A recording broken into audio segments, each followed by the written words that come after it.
So, hello everyone. Today is January 2025, and I'd just like to comment in on some observations I made since I last since I published the last video, or maybe some days before that too. So, the things I talk about has to do with the psychological science, so work climate, leadership, creativity, decision making, and stuff like that. And for the past 6 years, I also add nutrition psychology to this picture. I didn't do this immediately, but a couple of years ago, I discovered that there is a field in psychology called nutrition psychology. And for some reason, I stumbled into this field, and it's hugely interesting.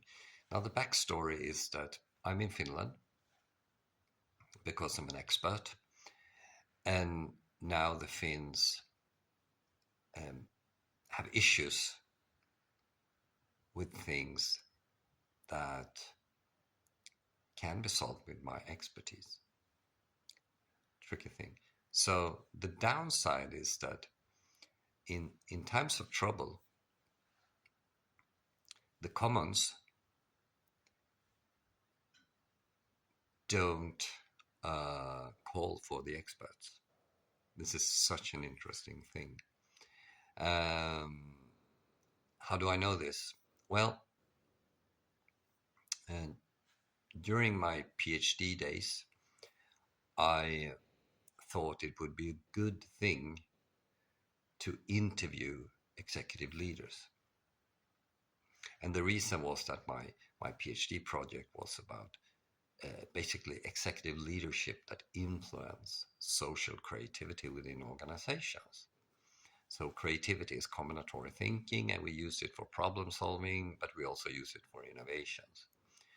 Okay, so I started to contact CEOs, and I just said, "Hi, I'm a leadership researcher.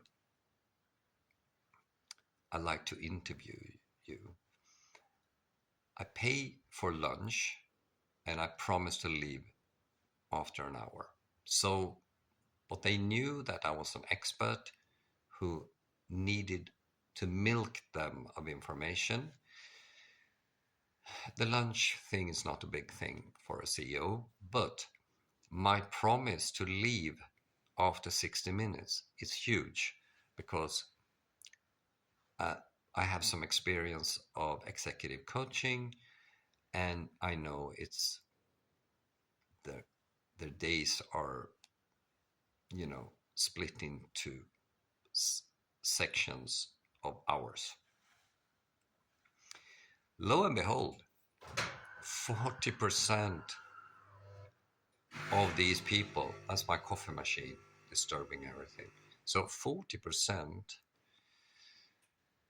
of these people, the CEO people, declined my proposal for a meeting.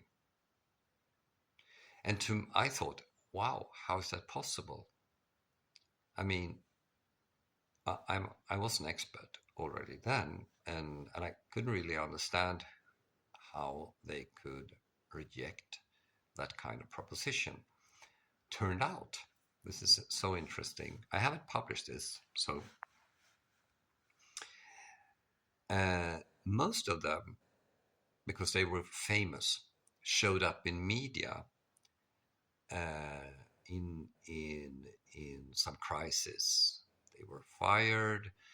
The company had a really big crisis or similar. All of them, the same pattern. Turns out in psychology, when you have issues, you go into hiding. So these people sort of froze or something, and became just unable to act, to solve the problems, to apply instrumental rationality and stuff like that, and just rejected. So when I then became an executive coach, so I spent like 20 years doing that, my clients were only the successful ones. So they didn't really have a reason to meet with me. But they knew if they wanted to keep the train going, so to speak, they need to put coal into the thing that, keep the boiler boiling, so to speak. And that was a fantastic take home message. And this is how things actually continues. So I meet with people with physical and mental health. I'm not a therapist or clinician or anything, but I do coaching on these matters. People with issues decline help for some reason. I meet people with high blood pressure, sadness or depression. And in most of these cases, you don't need to see a physician or a psychotherapist. You need to change your lifestyle. You need nature, more nutritious food, a walk in the park. You need some dancing, some socializing. There's a plethora of 4 or 5 things that works super good together. So when we go back to this situation with Finland, with low level of enterprising and low level of innovation, you see the same pattern here. So what I do meet is a lot of administrative leaders. They are project managers or executive leaders.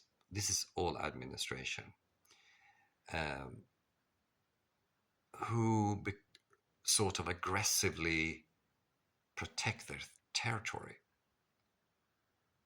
They know I'm the expert, but here's the funny thing: they now want to be the expert, but they don't have the proper knowledge to solve the problem. So the problem increases. So that could be why Finland's national debt for the past year has increased from 74% to 82%. Think about that.